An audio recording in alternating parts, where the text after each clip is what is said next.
All right, friends, subscribers, and strangers, what's up? Welcome back to the channel. Today we're going to talk about why Goodwill needs to be kicked off of eBay.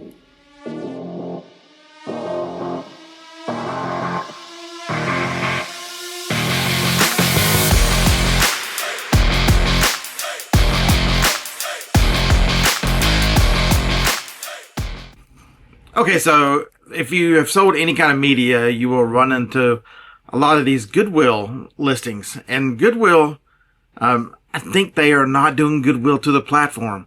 They are damaging customer expectations because Goodwill does what Goodwill does. Goodwill decides that they get stuff for free because they're donations, and then their cost are the labor involved in getting things done, so they cheap out. Because everybody's gone to Goodwill, and how do they price? They don't use stickers. For a lot of them don't use stickers. They just start writing on stuff with a black magic marker. We got this for free. We don't care anything about it. We don't care if you can't get this marker off. You just have to use it with the price written all over it. And they don't just write it in one place. They write it in like 2 or 3 places. So you can't turn around sideways if you're displaying something because it's got a Goodwill price written on it. So there's that. So they take this same approach to listing media. And so here's some of the listings that I've come across, and this is not every Goodwill, but this is a lot of them. They use some listing software that they put everything in the same condition, and then they put one generic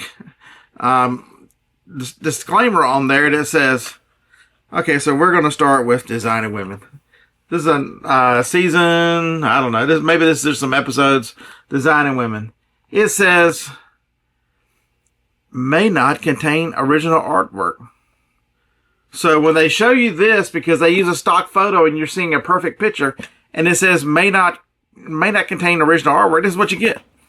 This is what the customer gets when they go home. All right, so now we got this. This is what comes in the mail. You were looking for something that looks like this. You got this. And then it says may not contain inserts. You know, there's some nice little things in here. Because you've seen a perfect picture, now you get this that looks like this. When you're expecting this, that looks like this. Alright, so the next thing they tell you is, might not be in the original case. You were expecting this with this, but this. Oh my God, this shouldn't be so dang difficult to get a DVD out. Oh my God, this is what you get. In some paper sleeve or something, it says may or may not contain scratches. I'm not going to tear this DVD up because my wife is a big fan of Designing Women, and she'll watch this because she loves Designing Women, and I've seen them all like a million times. But you get the point. Am I being overly dramatic? Maybe. But it's what your customer gets. When your customer sees the perfect picture of this and they end up with this, it's terrible. It's a terrible customer experience. You know, the one thing that Amazon does halfway right is they really focus on the customer experience. They force all sellers to ship out. If you're going to do your own shipping, you must use a new clean box.